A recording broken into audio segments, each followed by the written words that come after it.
AP CM Chandrababu Naidu, Telangana మాజీ CM KCR ఇద్దరు కూడా హేమాహేమీలే. ఇద్దరు అనేక ఆటుపోట్లు ఎదుర్కొని అధికారంలోకి వచ్చిన వారే. రాజకీయ వ్యూహాలలో వారికి వారే సాటి. కనుక ఇద్దరు సరిసమానమేనని భావించవచ్చా అంటే కాదనే చెప్పాలి. అందుకు అనేక కారణాలు కూడా కనపడుతూ ఉన్నాయి. కేసీఆర్ దాదాపుగా 7.5 దశాబ్దాలు రాష్ట్ర రాజకీయాలను శాసించి ఒక్క ఎన్నికల్లో ఓడిపోగానే చేతులెత్తేశారు. చంద్రబాబు నాయుడు జయాపజయాలను సమానంగా స్వీకరిస్తూ ఓటములను తట్టుకుని ఎదురొడ్డి నిలబడి పోరాడుతూ ఉంటారు. రాష్ట్ర విభజన, జగన్ పాలన వంటి విపరీత రాజకీయ పరిస్థితులు, రాజకీయ పరిణామాలలో కూడా పార్టీ చెల్లాచెదురు అయిపోకుండా కాపాడుకున్నారు.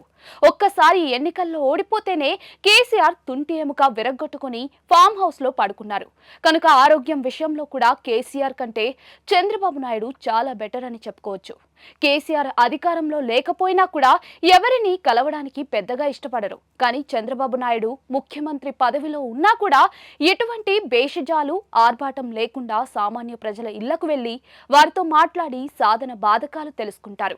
కూతురు కల్వకుంట్ల కవిత జైలుకు వెళ్లినప్పుడు తనతో సహా కేటీఆర్, హరీష్ రావు తదితరులపై ప్రభుత్వం కేసులు నమోదు చేస్తున్నప్పుడు ఫిరాయింపుల కారణంగా బీఆర్ఎస్ పార్టీ చాలా బలహీనపడి పార్టీ శ్రేణుల ఆత్మస్థైర్యం సన్నగిల్లినప్పుడు కేసీఆర్ ఫామ్ హౌస్ లో నుంచి బయటకు వచ్చి సింహంలా పోరాడతారనుకుంటే ఫామ్ హౌస్ లోనే ఉండిపోయి యాగాలు చేసుకుంటూ కాలక్షేపం చేశారు.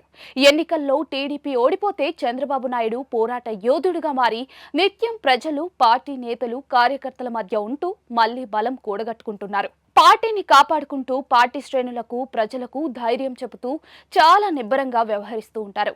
అధికారం కోల్పోయినా కూడా చంద్రబాబు నాయుడు శాసనసభ సమావేశాలకు హాజరయ్యేవారు. కానీ పదవి, అధికారం ఉంటే తప్ప శాసనసభలో అడుగు పెట్టకూడదన్నట్లుగా కేసీఆర్ భీష్మించు కూర్చున్నారు. జాతీయ రాజకీయాల్లో చక్రం తిప్పుతానంటూ కేసీఆర్ ప్రత్యేక విమానం వేసుకుని చేసిన హడావుడి అందరూ చూశారు. కానీ చంద్రబాబు నాయుడు ఒక్క మాట కూడా మాట్లాడకుండా పలుమార్లు జాతీయ రాజకీయాల్లో కీలకంగా వ్యవహరించారు. నేటికి కూడా వ్యవహరిస్తూనే ఉన్నారు. జాతీయ స్థాయిలో గుర్తింపు పొందుతూనే ఉన్నారు. చంద్రబాబు నాయుడు అవసరమైతే కేంద్రంతో యుద్ధం చేస్తారు. అవసరమైతే ఓ మెట్టు దిగి పొత్తు కూడా పెట్టుకుంటారు. అందరినీ కలుపుకు వెళుతూ ప్రత్యర్థులను చిత్తుగా ఓడిస్తూ ఉంటారు. కానీ నా అంతటి రాజకీయ మేధావి ఎవరూ లేరని అహంభావంతో విర్రవీగే కేసీఆర్ దేశంలో హేమాహేమీలైన నేతలందరూ కూడా తన నాయకత్వంలో పనిచేయాలని కోరుకుని దేశ రాజకీయాల్లో ఒంటరిగా మిగిలిపోయారు. చంద్రబాబు నాయుడు కేంద్రం సహాయ సహకారాలు పొందుతూ రాష్ట్రాన్ని అభివృద్ధి చేసుకునేందుకు గట్టిగా ప్రయత్నిస్తూ ఉంటారు. కానీ కేసీఆర్ అహంభావం, రాజకీయ దురాశ, రాజకీయ కారణాలతో కేంద్రం, ప్రధాని మోడీతో యుద్ధాలు చేస్తూ తాను, తన పార్టీ, తన రాష్ట్రాన్ని కూడా నష్టపరుచుకున్నారు. కేసీఆర్ జగన్ కు తోడ్పడి చంద్రబాబు నాయుడిని దెబ్బతీస్తే చంద్రబాబు నాయుడు తెలంగాణ శాసనసభ ఎన్నికల్లో టీడీపీ పోటీ చేయకుండా కేసీఆర్ ని ఓడించి రిటర్న్ గిఫ్ట్ ఇచ్చారు. చివరిగా ఒక మాట, తమిళనాడులోని ద్రవిడ పార్టీల విధానాలను ఆదర్శంగా తీసుకోవాలని కేసీఆర్ చెప్తూ ఉంటారు. ఇటీవల ఓ ఇంటర్వ్యూలో జగన్ గొప్ప పోరాట యోధుడని కల్వకుంట్ల కవిత మెచ్చుకున్నారు.